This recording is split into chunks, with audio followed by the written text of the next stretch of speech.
Let's see if you're even mine, my father said, sliding a DNA test kit across the Thanksgiving table, past the cranberry sauce, past the gravy boat, straight into my plate. 25 relatives laughed. My brother high-fived him. My mother stared at her wine glass like it held the answers to everything she'd been hiding for 30 years. I didn't cry. I didn't leave. I picked up the kit, looked my father in the eye, and said one word. Okay. 3 weeks later, the results came back. I emailed them to every single person at that table. My mother fainted. My father dropped his fork because the test proved I was his only biological child, and the golden boy he'd given everything to wasn't his at all. But I'm getting ahead of myself. Before I go on, please take a moment to like and subscribe, but only if you genuinely connect with this story and drop a comment. Where are you watching from right now, and what time is it where you are? My name is Caroline Mitchell. I'm 28 years old. I'm a pediatric ICU nurse in a small hospital outside Richmond, Virginia. And this is the story of how my father's cruelest joke became the truth that set me free. Now, let me take you back to Thanksgiving last November, the night everything changed. The Mitchell family. Thanksgiving was never a casual affair. My father, Richard Mitchell, ricked to everyone who feared him and pretended not to. Hosted it every year at the house on Briarwood Lane, a 4,000-square-foot colonial he'd built with his own crew back in 2003. That was the thing about Dad. Everything he owned, he made sure you knew he'd earned it. The dining table was a 10-foot slab of reclaimed Virginia oak, purchased from an antique dealer in Stowe, Vermont. 12 chairs, hand-turned spindles. My father sat at the head. My brother Garrett sat to his right in the chair that had GM carved into the backrest. Dad did that when Garrett was 6, like some kind of coronation. I sat at the far end, near the kitchen door, the seat closest to the serving platters because, well, someone had to refill them. 25 people filled that room. Aunts, uncles, cousins, Garrett's wife, and their 4-year-old son, Mason. My father wore his Breitling Navy timer, the one he bought himself when Mitchell & Sons Construction cleared its first $1 million year. Garrett had new Clehan loafers. My mother, Jolene, wore her cream-colored Talbot's blazer and her Mickey Moto pearl bracelet, the one Dad gave her for their 25th anniversary. An anniversary dinner I wasn't invited to. I wore a cardigan I'd had since nursing school. Gray pled at the elbows. Here's the thing you'd notice if you looked at the Mitchell gathered around that table. Every single one of them was blonde. Sandy blonde, honey blonde, platinum blonde, and then there was me. Auburn hair, reddish in the light, dark enough to stand out in every family photo like a typo in a legal document. My father had spent 20 years treating that typo like proof. But Thanksgiving this year, Dad brought something to the table that wasn't on the menu. Let me give you 20 years in 60 seconds. When I was 8, I made a Father's Day card. Construction paper, glitter glue, the works. I wrote to the best dad in the world in my very best cursive.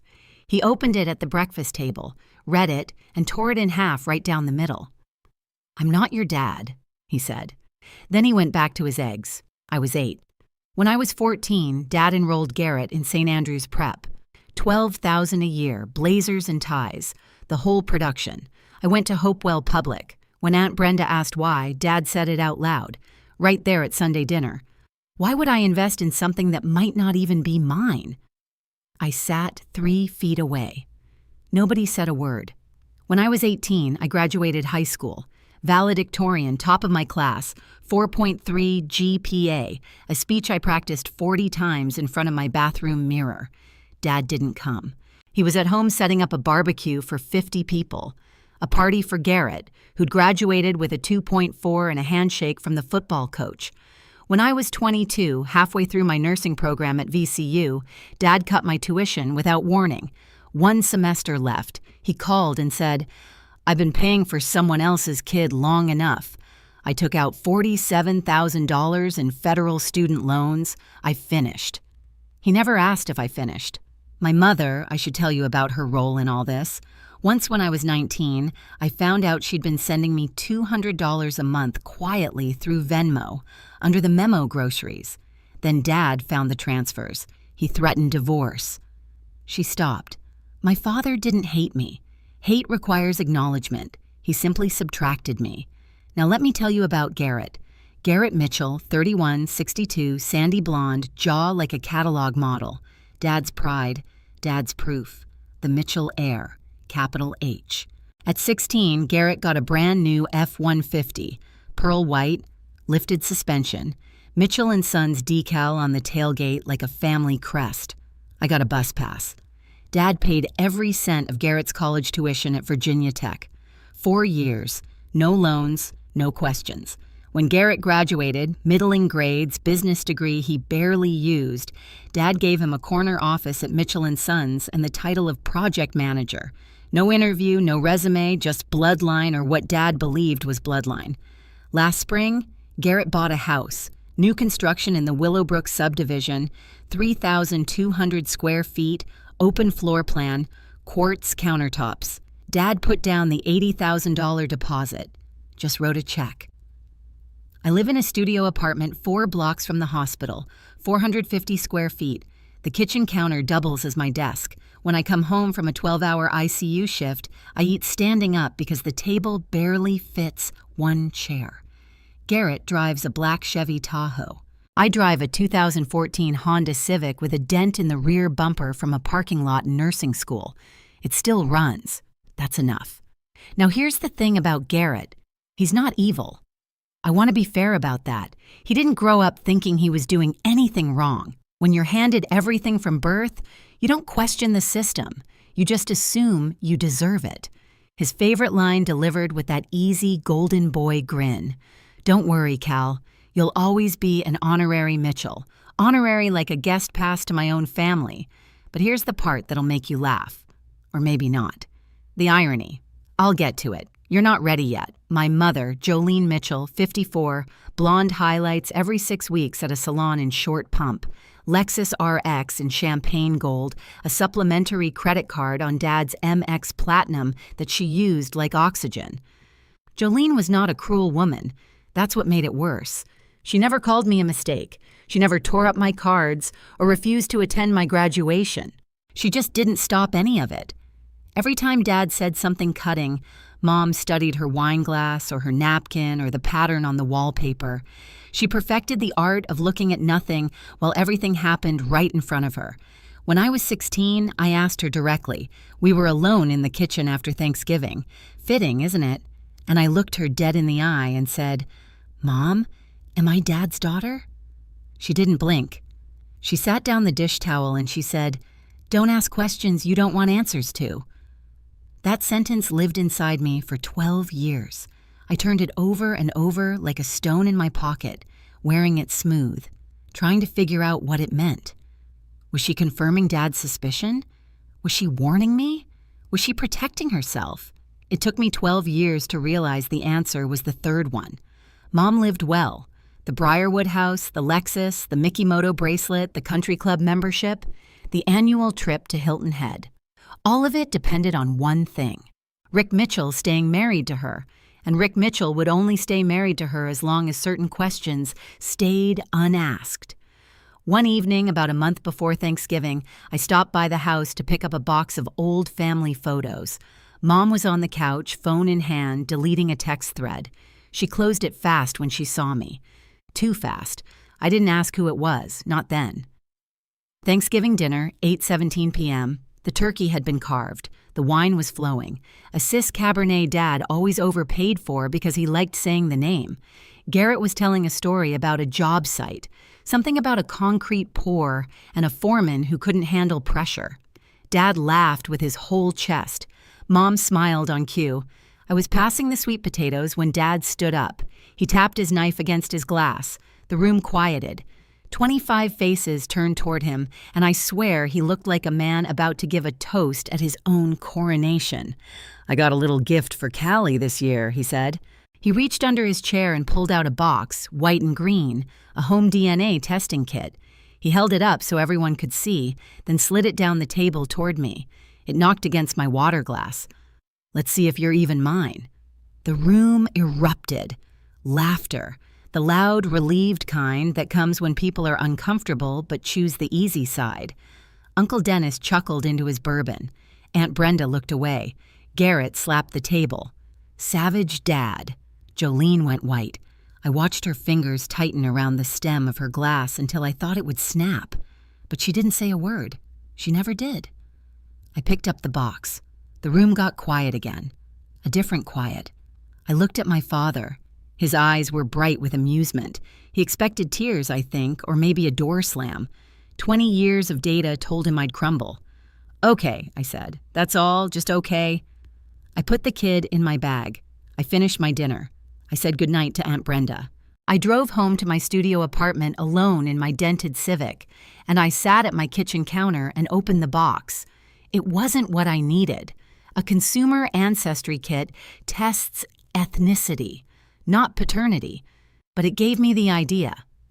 That same night, I ordered a paternity test from an AAB-accredited laboratory. Real chain of custody, real results that mean something. I needed 2 samples. Mine was easy. A cheek swab sealed, labeled, Rick's. He'd left something behind on the chair where I'd been sitting. His monogrammed handkerchief. Linen initials RAM in navy thread. He'd used it to dab wine off his chin and tossed it aside without a thought. I sealed it in a plastic bag, mailed both samples the next morning. Nobody knew. You wanted the truth, Dad. So did I. The group chat lit up before I even got out of my scrubs the next morning. The Mitchell family group, 42 members, created by Dad 5 years ago, primarily used for holiday logistics and Garrett's construction updates that nobody asked for. That morning, it had a new purpose. Dad had posted a photo. It was me from the night before holding the DNA kit at the table. I don't know who took it. Someone's phone angled from across the room. My face was half turned, mouth slightly open. I looked stunned, vulnerable. His caption, "Let's see if the mailman left more than just letters." Garrett replied first. 3 laughing emojis. Then DNA don't lie, Dad. Uncle Pete. Oh man, Rick. Cousin Tara. A single, which I guess counts as descent in the Mitchell family. Nobody said that was cruel. Nobody said, "Rick, she's your daughter." Nobody said anything at all that resembled defense. 42 people, 42 witnesses to a public joke about my parentage. And the only response was laughter or silence. I read it all at 2:47 a.m., sitting in the break room of the pediatric ICU. Fluorescent light buzzing overhead. I just come off a code. A 3-year-old with RSV touch and go for 40 minutes before we stabilized her. My hands still smelled like nitro gloves. And there it was on my phone between a notification about my student loan payment and a weather alert. I screenshotted every message, every emoji, every silence. Donna Reeves, my coworker, my closest friend, the only person at that hospital who knew about my family. She saw my face when I put the phone down. She didn't ask what was wrong. She just looked at me and said, "Get the facts, Callie. Then let the facts do the talking." I locked my phone. I went back to my patient. The lab had my samples. The clock was ticking. 3 weeks before Christmas, my phone rang. Dad. No greeting, no warmth, just, "Christmas is for family. You know where you stand." He hung up before I could respond. 16 seconds. I know because I checked the call log afterward, staring at it like the number might explain something the words didn't. Garrett texted an hour later. Classic Garrett, performing kindness while enforcing the verdict. "No hard feelings, Cal. It's Dad's house, his rules. Maybe next year things will be different." Then came Mom. Her message wasn't comfort. It wasn't an apology. It was, "Please don't make this worse." 3 messages from 3 Mitchells. Not one of them said, "This is wrong." Not one said, "I'm sorry." The only thing they agreed on was that my absence would make everyone's holiday more comfortable. So I spent Christmas Eve alone. I bought a small Douglas fir from the lot on Patterson Avenue, 4T tall, $60. I probably shouldn't have spent. I propped it on my kitchen counter next to my laptop and a stack of patient charts. I made mac and cheese from a box. I poured 1 glass of wine, a $7 Merlot, not Cis, and I sat in my 1 chair and I ate. Outside, Richmond was cold and clear. Through the window, I could see the apartment building across the street, their windows glowing with colored lights and the shapes of people moving behind curtains. At 11:43 p.m., I opened my email. There it was. Subject line, Your DNA test results are ready. Action required. From the lab, dated that afternoon. My thumb hovered over it. I could feel my pulse in my fingertips. I closed the email. Not yet. I finished my wine. I turned off the lights. I went to bed. The results would still be there in the morning. And so would I, January 6th. The email arrived at 9:14 a.m. from Richard A. Mitchell 2. Mitchell Family Distribution List, C.C. Caroline. Mitchell Subject Estate Planning, Update, Formal Reading, January 18th. The body was short. Dad wrote the way he built houses, blunt, load-bearing, no ornamentation. I've been working with my attorney, Howard Pratt, to finalize my estate plan after careful consideration. I've decided that Mitchell Assets Property Business Shares and financial holdings should pass exclusively to my biological children. A formal reading will take place January 18th at Howard Pratt's office, 10 a.m. Attendance is expected. Signature block, Richard A. Mitchell. Mitchell & Sons Construction, LLC, established 1998. Garrett replied all within 4 minutes. Thanks, Dad. The right call. Nobody else replied, but I know they all read it. 42 people, 42 silences. He'd said me, not BCCCCD. He wanted me to see it. He wanted me to know that this wasn't just a dinner table insult or a group chat joke anymore. It was being made legal, official, permanent, biological children. 2 words that were supposed to be my eviction notice. I read the email 3 times. Then I read it a 4th time, slower, and something clicked. A door I hadn't known was there swung open in my mind. Biological children. If I was Rick's biological child and a lab somewhere in Maryland was about to tell me whether I was, then that language didn't exclude me. It protected me. And if I was his biological child and the will only covered biological children, then the real question wasn't about me at all. It was about Garrett. I closed my laptop. I went to work. I intubated a 6-year-old with pneumonia. And I didn't think about the email again until my shift ended 14 hours later, but it sat there waiting like everything else. January 9th. I went to Garrett's house to pick up a box of old family photos Mom said she'd left in his garage. Garrett wasn't home.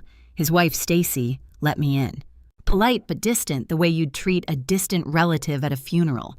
She pointed me toward the garage and went back to the kitchen. Mason was in the living room, 4 years old. Blonde curls, Garrett's grin, a dinosaur in each hand. He looked up when I walked past and said with the casual brutality only a child can deliver, Daddy says, "You're not real family. You don't belong here." He said it the way he might say, "The sky is blue." No malice, just information he'd absorbed the way children absorb everything from the adults who shape their world. I stopped walking. It wasn't the words. I'd heard worse from his grandfather. It was the realization that I was watching it start over. A new generation learning the same lie, repeating it with the same easy confidence. Mason would grow up believing his aunt was an outsider just like Garrett had and his children after him. I knelt down. "Sweetie, family isn't about what people say. It's about what's true." Mason blinked at me, then went back to his dinosaurs. He'd already forgotten it. I hadn't. I took the box of photos, thanked Stacy, and sat in my Civic for 10 minutes with the engine off. The heater ticked as it cooled. My breath fogged the windshield. Then I opened my phone. I opened my email. I tapped on the subject line I'd been avoiding since Christmas. Probability of paternity, 99.9998%. Richard A. Mitchell is the biological father of Caroline R. Mitchell. I read it twice, 3 times, 4. And I thought about a question I want to ask you. Have you ever been in a moment where the truth could destroy everything, but you needed to know anyway? Where not knowing was worse than any fallout, because that's where I was, sitting in a dented Civic in my brother's driveway, hands shaking, the heater dead, the screen glowing in my lap. I'd love to hear your story. Drop it in the comments. I closed the email. I put the car in reverse and I drove to work. But something had changed. The stone I'd carried in my pocket for 12 years. Don't ask questions you don't want answers to. I finally understood what it meant, and it wasn't about me. It was never about me. I sat with the results for 3 days, not because I doubted them. The lab was AAB accredited, the gold standard for paternity testing in the United States. Chain of custody documented. Results notarized 99.9998%. In science, that's as close to certainty as you get without witnessing the moment of conception. Number 1, I sat with them because of what they meant. I was Rick Mitchell's daughter, his biological daughter, the child he'd called a mistake for 20 years, the one he'd starved of tuition and presence and basic decency. I was his. I had always been his, which meant the affair my mother had. The one Dad had been punishing me for since I was 8 didn't produce me. It produced someone else. I thought about Mom's face at the Thanksgiving table when Dad slid that kit toward me. The way she went white, the way her fingers strangled the wine glass. She wasn't embarrassed for me. She was terrified for herself because she knew she'd always known that if anyone in that family actually took a DNA test, the lie wouldn't hold. Not her lie about me, her lie about Garrett. Don't ask questions you don't want answers to. She wasn't protecting me from a painful truth. She was protecting Garrett from a devastating one. And she was protecting herself from the only consequence she truly feared. Rick finding out that his golden boy, his heir, his proudly carved chair, firstborn son, carried another man's DNA. I thought about calling her. I picked up the phone twice. Both times I put it down. What would I say? Mom, I know. She'd deny it. She'd cry. She'd beg me not to tell.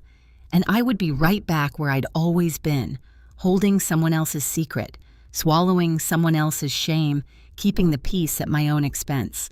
Not this time. I called a lawyer instead. Margaret Foley's office was on Main Street in Mechanicsville, a narrow brick building between a barber shop and a CPA firm. Second floor, no elevator. Her desk was buried under case files and a half-eaten granola bar, and the bookshelves behind her sagged with Virginia estate law volumes thick enough to stop a bullet. I found her the way most people find lawyers these days. Google estate attorney, Richmond, Virginia. She was the third. The reviews said she was thorough, fair, and wouldn't waste your time. What I didn't know walking in was that Margaret Foley had gone to James Madison University with my mother, class of 1991. They'd lost touch decades ago. Margaret mentioned it off, and when I gave my last name, Mitchell. Any relation to Jolene Harrove? And then moved on without pressing. Professional. I liked that. I showed her the DNA results. I showed her the email Dad sent about the will assets to biological children only. I showed her the screenshots from the family group chat. She read everything twice, drank her coffee black, and didn't speak until she was done. The language is clear. She said, "If his will states that assets pass to biological children, and you can prove you're his biological child, you have a legal claim, a strong one. And if someone else in the family isn't his biological child," she sat down her coffee, "then, under the exact language your father chose, that person would have no claim at all." Silence. "You'd need more than a home test for court," she continued. "But here's the thing. You may not need court. Once your father sees these results, he's going to demand a retest. And when he does, he'll test everyone. That's how men like him operate. They don't stop digging until the ground swallows them." I nodded. "You realize this will blow up your entire family," she said. I looked at her across that cluttered desk. The winter light coming through the blinds in pale stripes, and I said it was never whole to begin with. January 14th, 4 days before the reading, Dad called, not to reconcile, not to reconsider, to remind me of my place. The reading's on Saturday. I invited you because I want you to hear it from Howard in person that you're not getting a dime. Don't come in there crying. Don't come in there begging. And don't embarrass this family any more than you already have. I held the phone away from my ear and watched the seconds tick on the screen. He talked for 2 minutes and 11 seconds. I said 4 words. "I'll be there, Dad." He hung up first. He always did. Garrett's text came 20 minutes later. "Cal, just accept it. Dad's not going to change. Take the L gracefully. Take the L. like my entire existence was a scoreboard. Then, Mom. Her call came at 9 p.m., her voice low and shaky the way it gets after her second glass of Pinot Grigio. "Caroline, please just don't come. It'll be easier for everyone." Easier for everyone. The Mitchell family motto. I didn't respond to any of them. I put my phone on the charger, poured a glass of water, and stood at my apartment window looking out at the dark parking lot below. My Civic under the streetlight. Bye. The frost on the windshield. I was on break between shifts. In 6 hours, I'd be back in the ICU checking ventilator settings on a child who weighed less than my winter coat. I'd be calm, precise, necessary. I'd make decisions that mattered, measured in oxygen levels and heart rates and milligs. And then in 4 days, I'd walk into a room full of people who'd spent my whole life telling me I didn't matter. And I'd let a piece of paper say what I never could. Dana was right. Let the facts do the talking. January 15th, 3 days out, I met Margaret at her office after my shift. She had the notarized copies ready. 3 sets of the DNA results, each in a sealed envelope, each bearing the lab's certification stamp and her notary seal. Clean official, the kind of paperwork that doesn't need a raised voice to make its point. "I also pulled the draft Will your father emailed," she said, adjusting her reading glasses. "He CC'd you on it, which means it's not privileged, and there's something you should know." She turned her laptop toward me. "This will hasn't been executed. No signatures, no witnesses. Under Virginia law, it's a statement of intent, nothing more, which means his previous will, the one filed 3 years ago, is still the operative document. What does the old will say? Standard language. Assets divided equally among my children. No biological qualifier, no DNA requirement." I leaned back. "So even if he tries to sign the new one, if he signs it and it holds up to challenge, it says biological children only, and we both know what that means for you." She paused. "Either way, Caroline, you're protected. The old will includes you. The new will, if he's foolish enough to sign it, includes only you." She let that sit. I drafted an email that night. Recipients. Every address in the Mitchell family distribution list attached the DNA results. Subject line left blank for now. I saved it in my drafts folder and closed my laptop. Plan B just in case. The next morning, I did something I hadn't done in years. I went shopping. Not at a thrift store, not at Target. I drove to a consignment boutique in Carytown and bought a navy blazer, tailored trousers, and a pair of leather Oxford shoes. $140 total, more than I usually spend on clothes in 3 months. Dana helped me practice that evening. Not what to say, what not to say. "You don't owe them an explanation," she told me over reheated hospital cafeteria soup.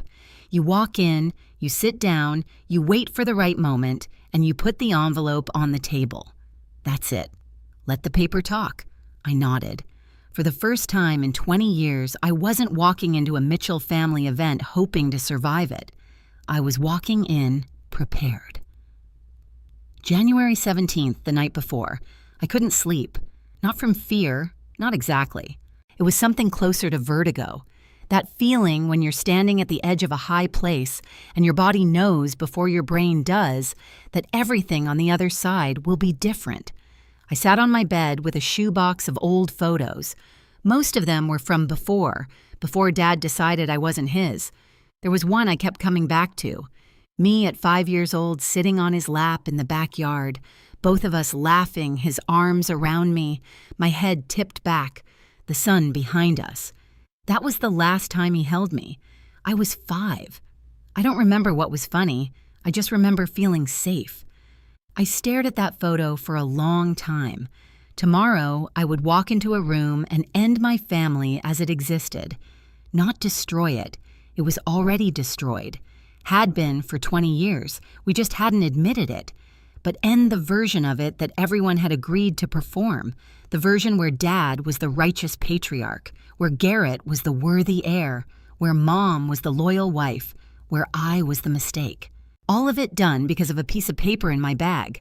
I called Dana at 11. "Am I doing the right thing?" She didn't hesitate. "Are they doing the right thing to you?" Silence. Kelly, that man humiliated you in front of your entire family on a holiday. He's trying to legally erase you. Your brother treats you like a footnote.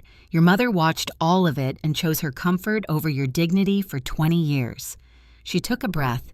You didn't start this. You're just the one brave enough to finish it. I hung up. I opened my laptop. The DNA results glowed on the screen. 99.9998%. I closed it.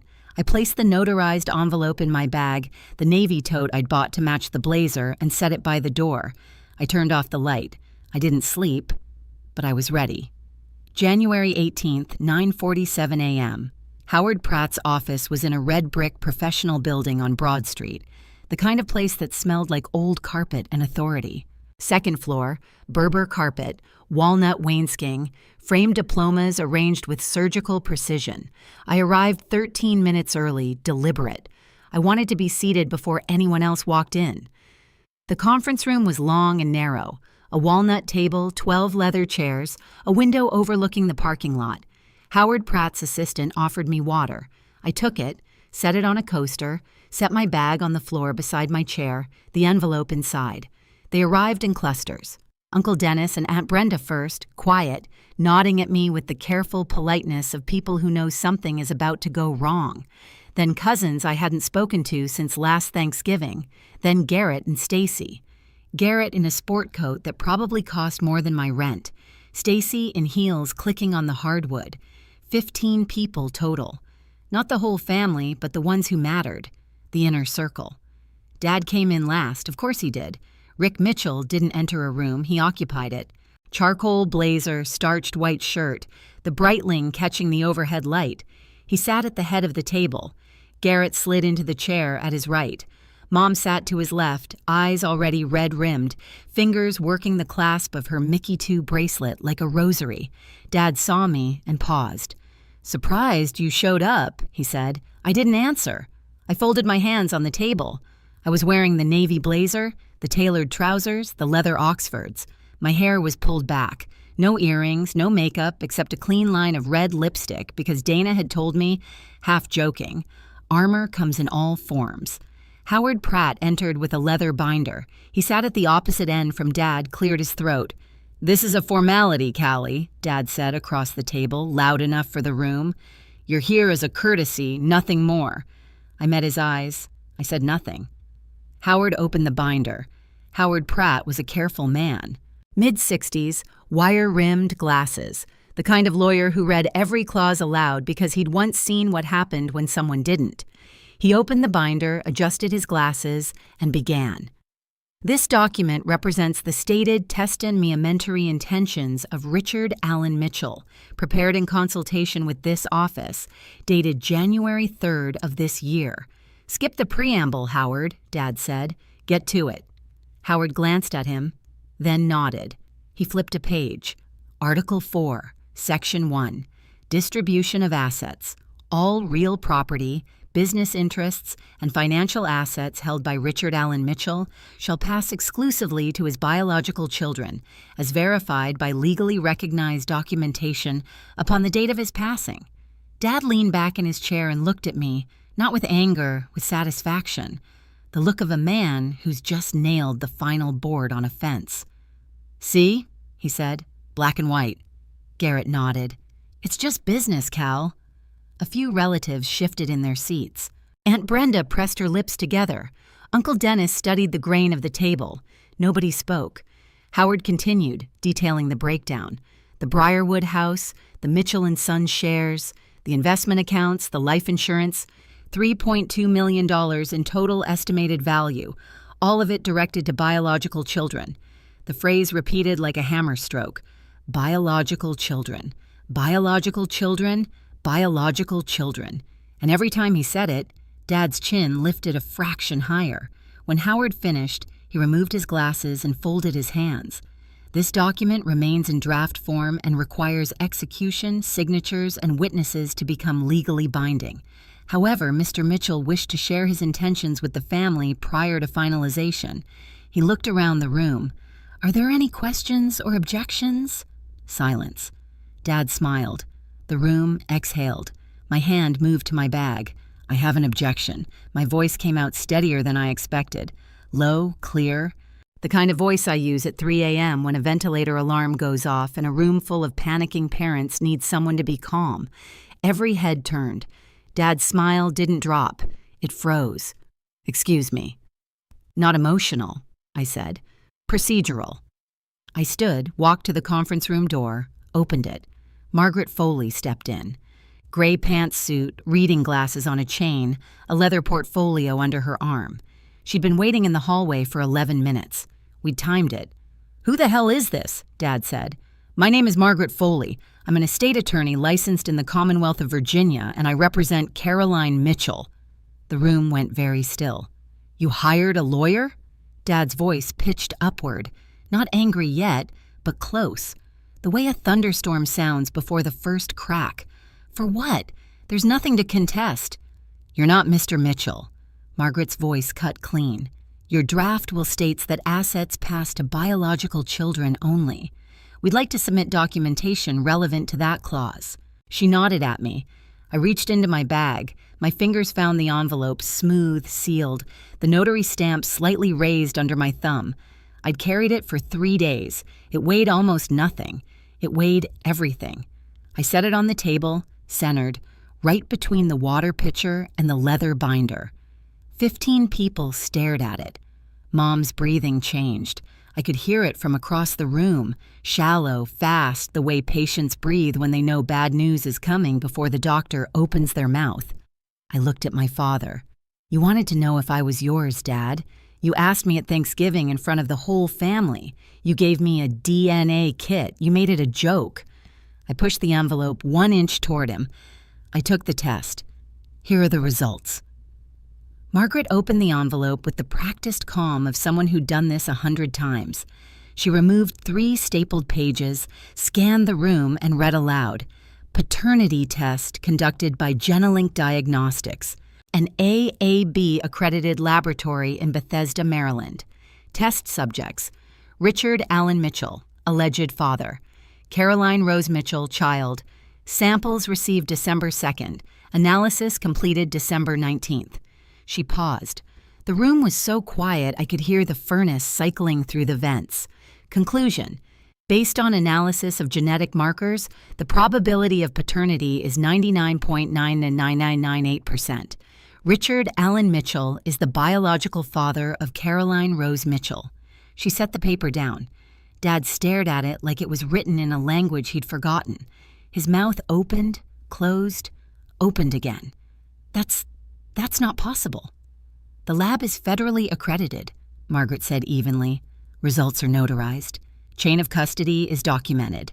I have 2 additional certified copies if you'd like your own attorney to review them." Garrett shot forward in his chair. She faked it. She had to have faked it. There's no way. "Mr. Mitchell?" Margaret didn't raise her voice. She didn't need to.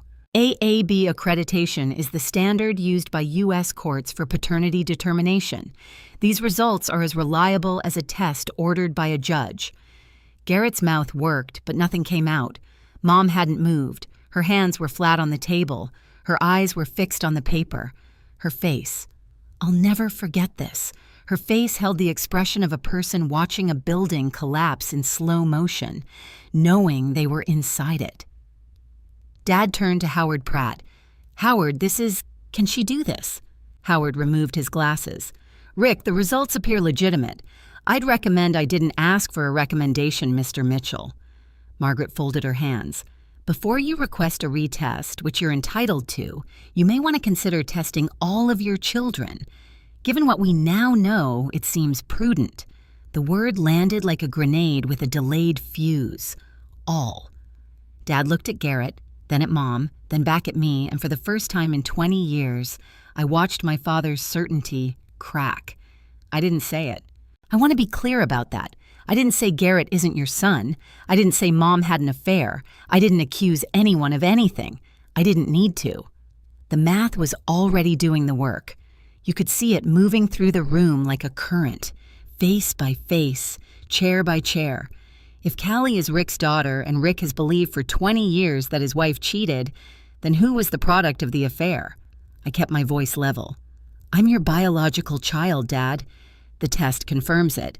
Now, if you'd like to proceed with a will that leaves everything to your biological children, I fully support that. The sentence sat there like a lit match on dry grass. Garrett stood up. What the hell is she implying? I looked at him. I'm not implying anything, Garrett. I'm presenting facts. Dad taught me that's what Mitchells do. His face went red. Not embarrassed red, but furious red, the kind that starts at the collar and climbs. He turned to Mom. Tell her she's wrong. Mom, tell her. Jolene didn't look at him. She was staring at the table, both hands pressed flat like she was trying to hold it together physically, molecularly. Rick. Her voice came out broken. We need to talk privately. Sit down, Jolene. Dad's voice was a blade. He hadn't moved from his chair, but something behind his eyes had shifted. A tectonic slide, slow and irreversible. He was looking at Garrett the way he'd spent 20 years looking at me. Aunt Brenda leaned forward. Rick, what is going on? Uncle Dennis put a hand on the table. Everyone, just let's take a breath. But nobody took a breath. The room was holding one. Jolene started crying. Not the quiet kind. The kind that sounds like something inside has finally given way. A levee, a wall, a lie held together with 30 years of silence and a Mickey Moto bracelet. She was crying because she was scared, and everyone in that room could feel it. Dad turned to her slow, the way a man turns when he already knows the answer but needs to hear it out loud. The way you need to hear the doctor say the word even though the scan is right there on the screen. Is there something you need to tell me, Jolene? She shook her head. Then she stopped shaking it. Then she covered her face with both hands and the Mickey bracelet slid down her wrist and clattered against the walnut table. Rick, it was before Callie was born. It was who? Greg Nolan. The name landed like a stone in still water. I watched it ripple outward. Aunt Brenda's hand flew to her mouth. Uncle Dennis closed his eyes. Two cousins exchanged a glance so fast you'd miss it if you blinked. Greg Nolan. The name meant something to the older Mitchells. He'd been a subcontractor for Mitchell & Sons in the early 90s. Framing crew back when Dad was still building the business out of a pickup truck. He'd been around the family, around the house, around Jolene. It was one time, Mom. One time, Rick, early 94, you were gone for 3 months on that Chesapeake Bay project, and I was alone. And early 94, Dad's voice was flat, mechanical. He was doing the math. Everyone was doing the math. Garrett was born in October of 1994. The room understood before Garrett did. I could see it in their faces, the slow, awful dawning, the way people look when they realize a story they've believed their whole lives was built on sand. Garrett stared at Mom. What are you saying? Mom, what are you saying? She couldn't look at him. She couldn't look at any of us. Her head dropped and her shoulders folded inward, and she whispered, I'm sorry. I'm so sorry. Dad's fist hit the table. Not hard enough to break anything. Hard enough to rattle every glass. Greg Nolan. His voice cracked on the name. The guy who poured my foundations. Nobody answered. Nobody could. Garrett was standing now, both hands on the table, leaning forward like a man bracing against a wave he couldn't see. No. His voice was high, tight, stripped of every ounce of golden boy ease. No, that's a lie. Dad, tell her she's lying. Tell her. Dad didn't tell her anything. He was looking at Garrett, really looking, maybe for the first time in 31 years, and I watched something shift behind his eyes, the same narrowing, the same cold appraisal, the same suspicion he'd aimed at me across dining tables and holiday dinners and group chat captions for 2 decades. He was measuring Garrett the way he'd always measured me. I'm your son, Garrett said. I look just like you. Everyone says Dad. Everyone says I look just like you. Dad's voice came out quiet, almost a whisper.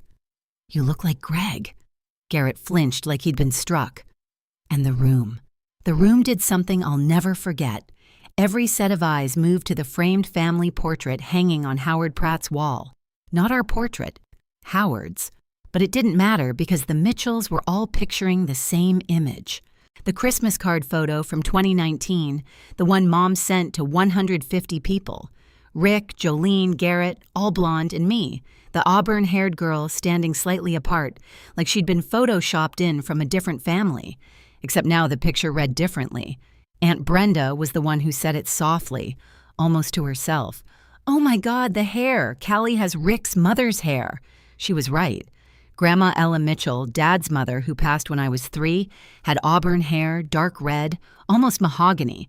I'd seen it in photographs but never made the connection because nobody had ever let me make it.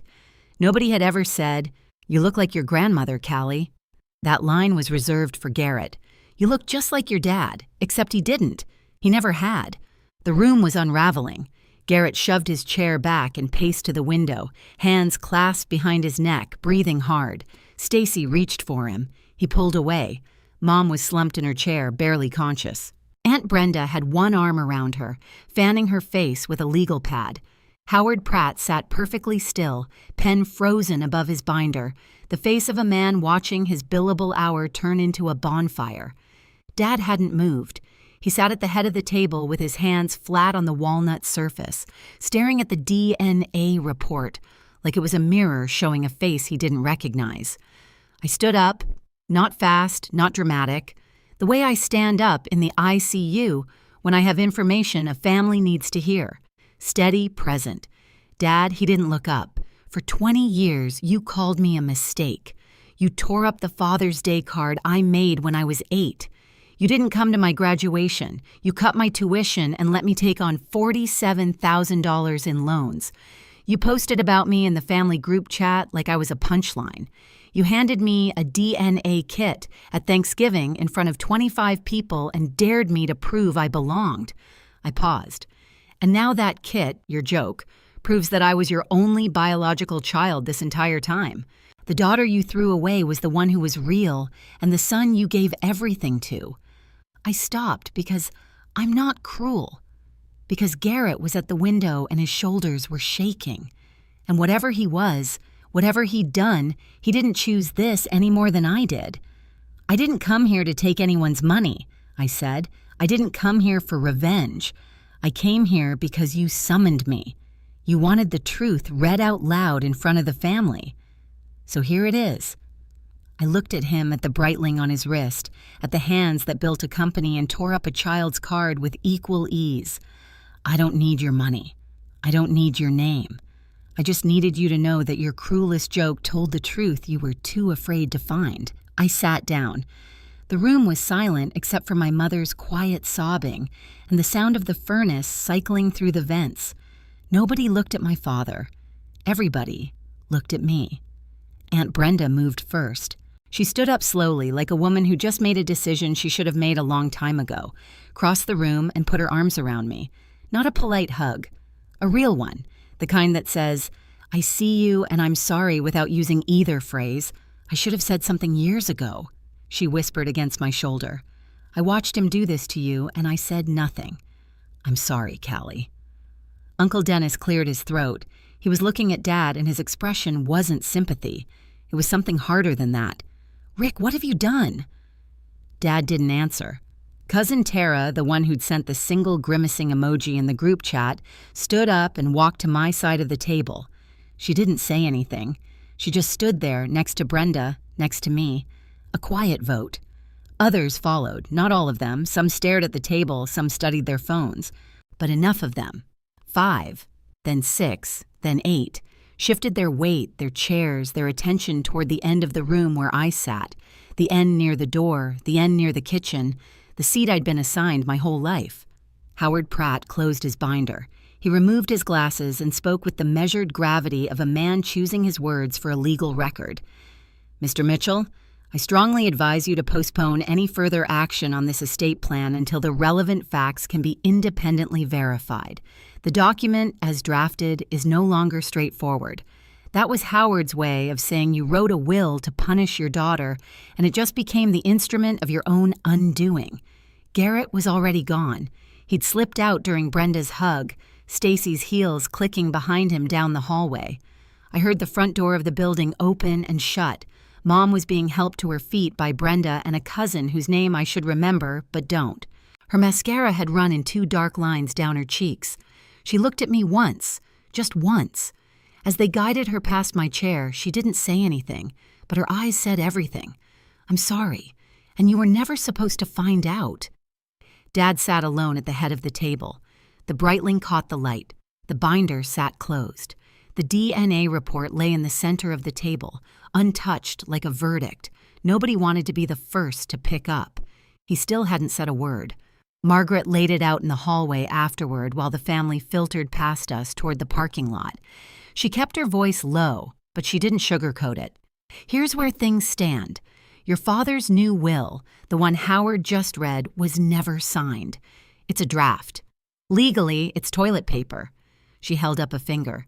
His previous will, filed in 2021, divides his estate equally among my children. No biological qualifier. That will is still operative.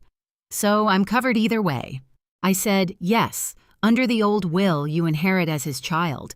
If he's stubborn enough to sign the new one, biological children only, you inherit as his only biological child. He built a cage and locked himself inside it. She glanced toward the parking lot where Garrett's Tahoe was pulling out fast, tires barking on cold asphalt.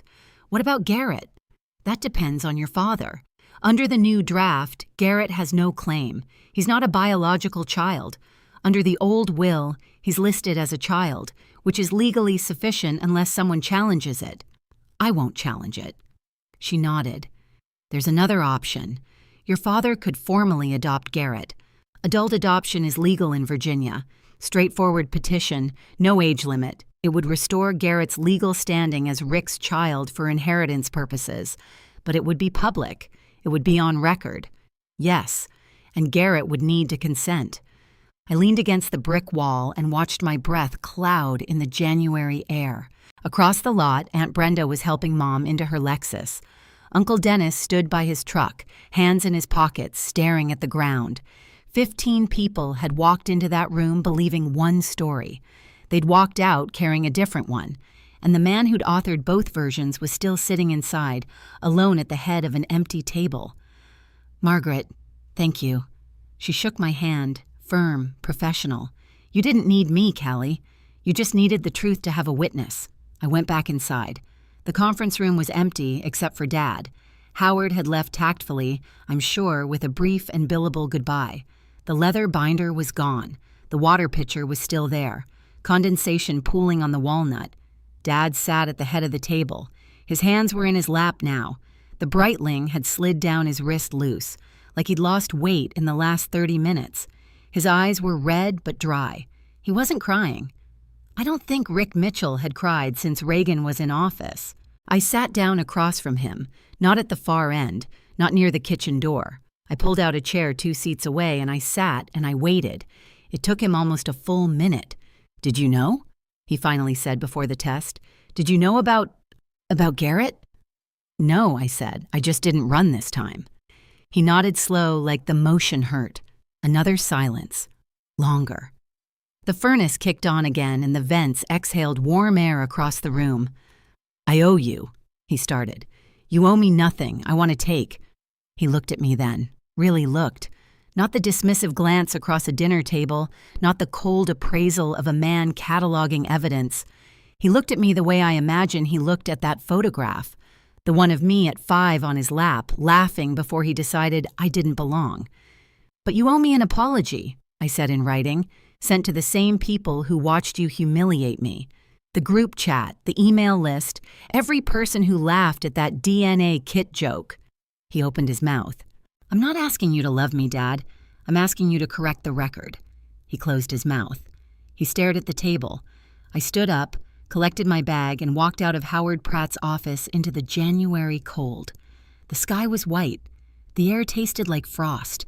My Civic was the oldest car in the lot. I got in. I turned the key. The engine coughed, then caught. I drove to the hospital. I had a shift in 2 hours. 1 week later, Garrett called. I was in the break room eating a granola bar between patients when his name lit up my phone. I almost let it go to voicemail. Garrett had never once called me with good news. But something in me, maybe the same something that made me say okay at the Thanksgiving table, told me to pick up. I did it, he said. No greeting, no preamble. His voice sounded scraped hollow, like a man who'd been yelling into an empty room. I took the test, went to a lab in Henrio, got the results this morning. I sat down the granola bar. 0%, he said. Richard Mitchell is not my biological father. Probability 0.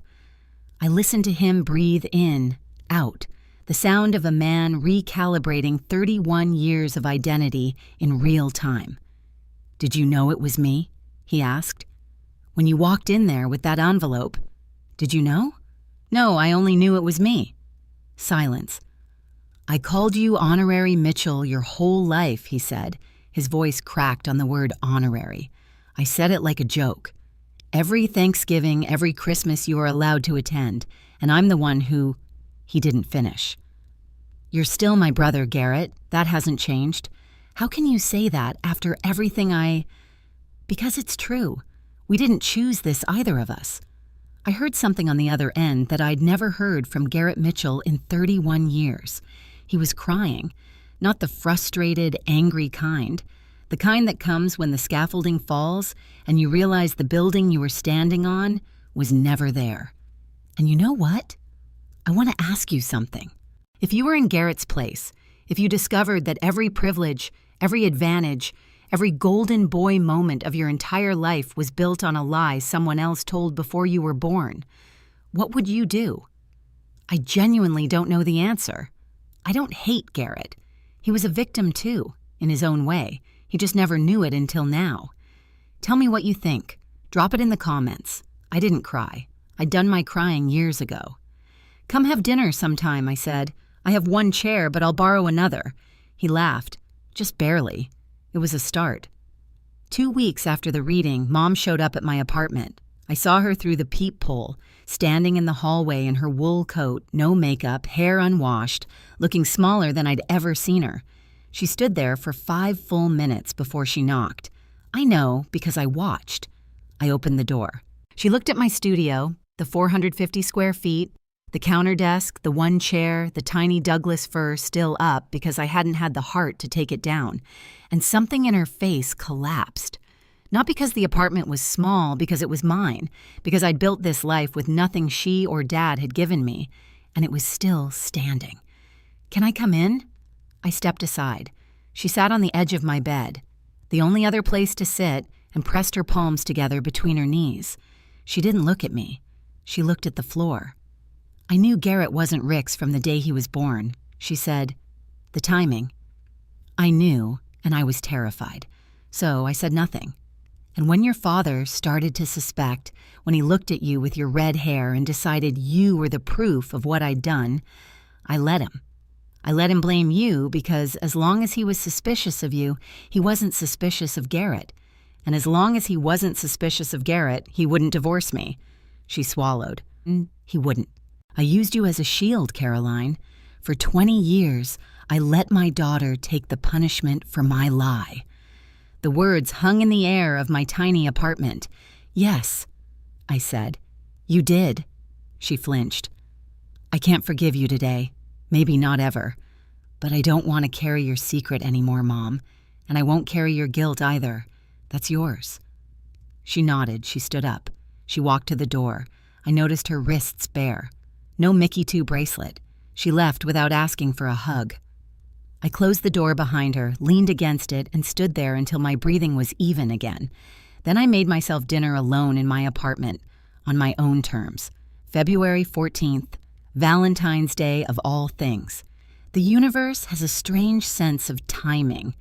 I was eating lunch in the hospital cafeteria. Chicken sandwich, orange juice, fluorescent lights, the usual. When my phone buzzed, email notification from Richard A. Mitchell. Subject to my family. Recipients. The Mitchell family distribution list. All 42 members. The same list he'd used to share the DNA kit photo. The same list he'd used to announce the will. I opened it. To my family, I have spent 20 years treating my daughter Caroline as though she did not belong. I called her a mistake. I denied her opportunities I freely gave to others. I humiliated her publicly on multiple occasions, most recently at Thanksgiving in front of people she had every right to feel safe around. I was wrong. Caroline is my biological daughter. She has always been my biological daughter. The doubt I held was unfounded, and the damage I caused because of it is something I will have to live with for the rest of my life. She did not ask for money. She did not ask for the business. She asked for one thing, a public correction. This is that correction. Caroline, you were never a mistake. I was Richard A. Mitchell. I read it twice.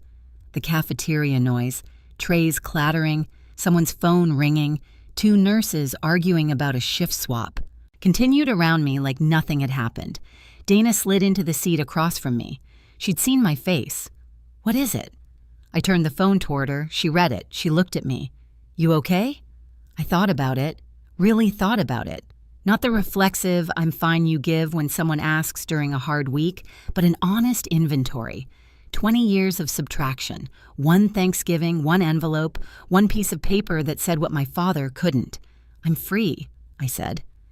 Dana nodded. She didn't push. She just sat there with me eating her own terrible cafeteria sandwich under the same fluorescent lights in the same break that would end in 12 minutes. It was the most ordinary moment of my life, and it was enough. Margaret called in early March. Your father wants to revise the will. New language. Assets split equally between you and Garrett. He's filing a petition for adult adoption. Garrett agreed to it. Virginia courts process these in a few weeks. It'll restore Garrett's legal standing as Rick's child for all purposes. Good, I said. There's also the question of your share, roughly $800,000 to $1.6 million, depending on valuations. Your father wants you to have it. I was standing at my kitchen counter, the same counter where I'd eaten Christmas dinner alone, where I'd opened the DNA kit, where I'd drafted an email that changed my family, the counter that doubled as my desk, my dining table, my life. I want it converted into an endowed scholarship fund. I said, for nursing students from low-income families, accredited BSN programs, renewable for 4 years, no strings. Name it the Mitchell Nursing Scholarship. Silence on the line. You're sure? Margaret said, I didn't fight for the inheritance. I fought for the truth. The truth was always enough. She paused. I'll draft the paperwork. I signed the documents on a Tuesday evening at my kitchen counter, the same pen I use for patient charts, the same table, the same 450 square feet. Somewhere out there, a 20-year-old nursing student who grew up being told she wasn't enough, who worked doubles and borrowed money and kept showing up anyway, would get a letter one day telling her that someone believed in her future, that someone had once been in her exact position and made it through. She wouldn't know my name. That was fine. I didn't need anyone to know my name. I just needed someone to get the chance I almost didn't. April, the first warm Saturday in months. The kind of Virginia evening where the dogwoods are blooming and the air smells like cut grass, and the light stays golden until almost 8. I hosted dinner, my studio apartment, my rules. 6 people around a secondhand pine table from IKEA, the one I'd bought to replace the counter eating. No chairs had initials carved into them, no assigned seats, no hierarchy. Dana sat to my left, already arguing with my neighbor, Mrs. Patterson, 72, widowed, the woman who'd left soup outside my door every Tuesday since I moved in, about whether cornbread should have sugar in it. 2 nurses from the ICU, Marcus and Lee, were debating something about ventilator protocols with the same passion other people reserve for football. Margaret Foley had sent a bottle of wine with a note for the table, MF. And at the end, in a borrowed folding chair, was Garrett. He'd called the week before, not his usual breezy tone. Quiet, careful, the voice of a man still learning who he was. Can I come? I don't really know where else to go. Bring dessert, I said, and don't bring that Tahoe. Parking's tight. He showed up with a store-bought pie and a Honda Civic he'd bought 2 weeks ago. I didn't ask what happened to the Tahoe. I didn't need to. I sat at the head of the table, not because I was important, because it was closest to the stove and the pasta needed stirring. Dad wasn't there. We weren't there yet. Maybe we'd never be. But on my refrigerator, held up with a magnet from the hospital gift shop, was a piece of construction paper faded, torn down the middle, taped back together with care. To the best dad in the world, I'd kept it. All these years, I'd kept it. Not for him, for the 8-year-old girl who made it. She deserved to know it survived. I looked around my table.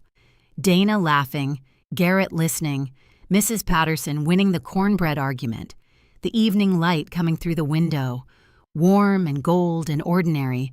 Family isn't blood. Family isn't a name on a will. Family is who stays when the truth comes out. And for the first time in my life, every person at my table had chosen to be there. That was enough. That was everything. Thank you for staying until the end.